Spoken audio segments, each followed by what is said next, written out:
The USS Gerald R. Ford cost $13 billion. It stretches over 1,100 feet, carries 75 aircraft, houses 5,000 sailors.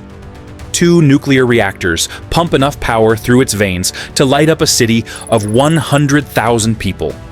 It is the largest warship ever built, and the Navy said, no more, no bigger, no heavier, no wider. This is the line. Most people think bigger is always better. More guns, more planes, more power. If the Ford is good, wouldn't a ship twice its size be unstoppable? The admirals knew better. Because in 2015, before the Ford even left port, engineers were already sketching designs for something larger. They called it the super carrier. A monster ship, 1,400 feet long, 100 aircraft, 7,000 crew members. Nuclear reactors so powerful they could run for 50 years without refueling. The drawings were beautiful, the specs were breathtaking, and the Navy buried them. Not because they couldn't build it. American engineering has put men on the moon, split atoms, built stealth fighters that bend physics. Building a bigger carrier was absolutely possible. They refused because of something else entirely. Something most people never consider when they think about power. Admiral Tom Richards sat in a Pentagon briefing room in 2016, surrounded by engineers and defense contractors. They showed him projections, computer models, artist renderings of a carrier so massive it would make the Ford look small. He asked one question. Where would it go? Silence. Because here's what nobody talks about. Aircraft carriers don't just need to be powerful, they need to be useful. And usefulness has limits that have nothing to do with engineering. The supercarrier designs were 1,500 feet long. That's longer than the Empire State Building is tall. Sounds impressive until you realize that most ports in the world can't handle anything over 1,200 feet. The Panama Canal, one of the most strategic waterways on Earth, has locks that max out at 1,106 feet. The Ford barely fits. Anything bigger would be locked out entirely, forced to sail thousands of extra miles around South America just to move between oceans. Tactical flexibility dies when you get too big. Then there's the depth problem. The Ford draws 40 feet of water when fully loaded. That means it needs at least 40 feet of depth beneath it to avoid running aground. A supercarrier would draw 50, maybe 60 feet. Suddenly, whole regions of ocean become off-limits. Shallow coastal waters, where conflicts actually happen. The Persian Gulf, the South China Sea, the Baltic.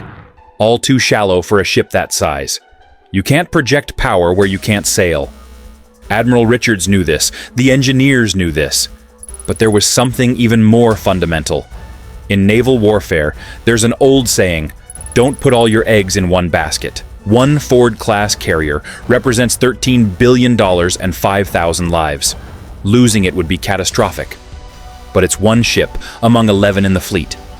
A supercarrier might cost $25 billion, maybe 30. That's the cost of 2 regular carriers. And if an enemy submarine puts a torpedo into it, you've just lost twice the capability in a single hit. The bigger the target, the bigger the loss. Captain Maria Santos, a naval strategist, put it simply in a 2017 interview. We don't need one unstoppable ship. We need a fleet that can't be stopped. There's a difference. You can support us by liking, subscribing, and telling us which country you are watching from. The Navy ran the numbers in 2017. A supercarrier wouldn't just cost more to build. It would cost more every single day it existed. Fuel, maintenance, crew salaries, food, spare parts, medical care.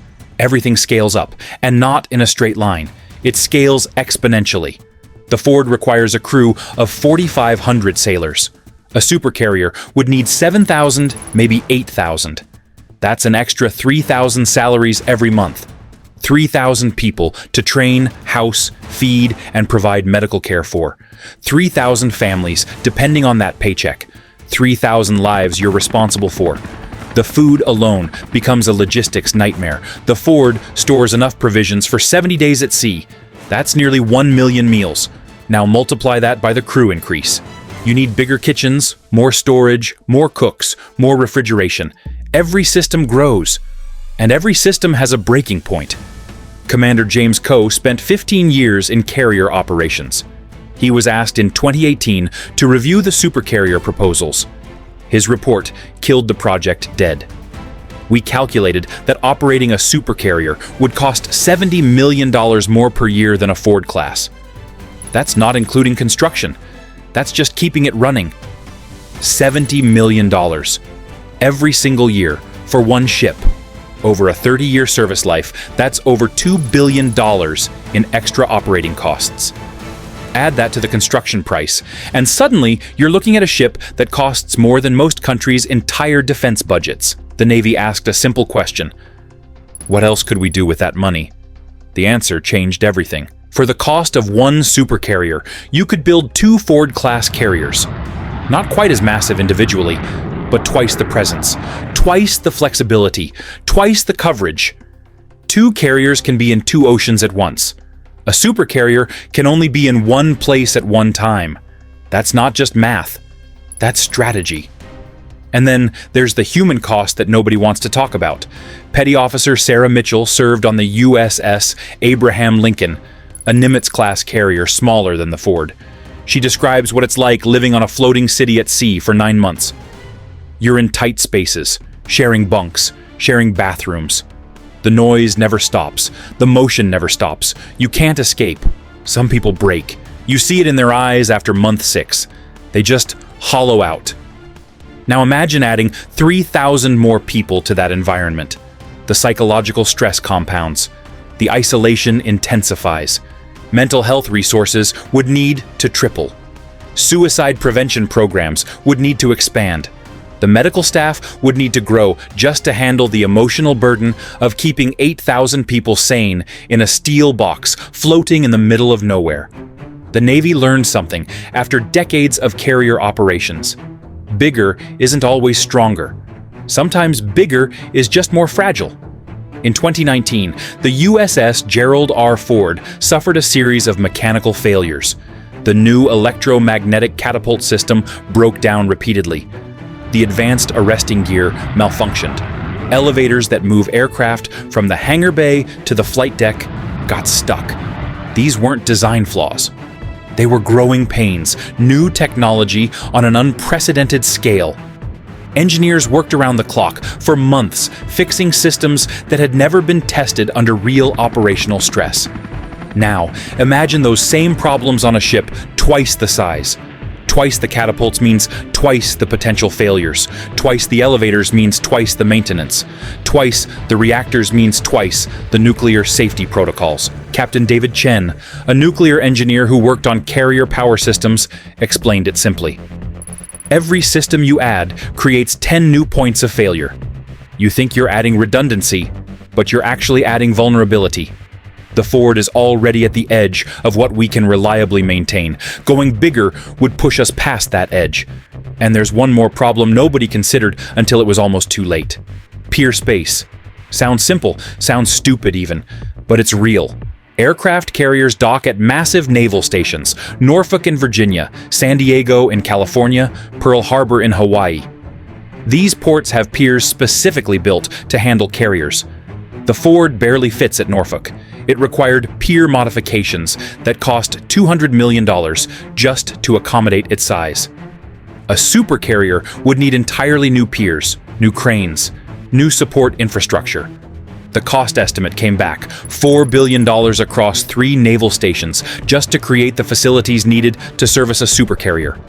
$4 billion before the ship even launches. Admiral Richards looked at the final cost projection in late 2019. Construction, $30 billion. Operating costs over 30 years, $40 billion. Infrastructure, $4 billion. Training, $2 billion. Total, $76 billion for one ship. Or they could build 5 Ford-class carriers for the same price. The choice was obvious. There's a truth about warfare that most people forget.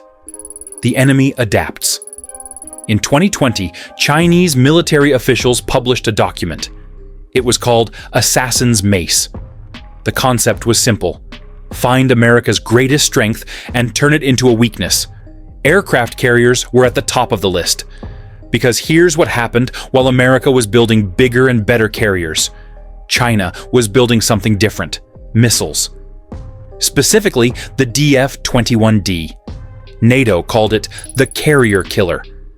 A ballistic missile designed for one purpose: hitting a moving ship at sea from 1,500 miles away. One missile, one warhead, $13 billion at the bottom of the ocean. The bigger the carrier, the easier the target. Admiral Richards understood this before most people.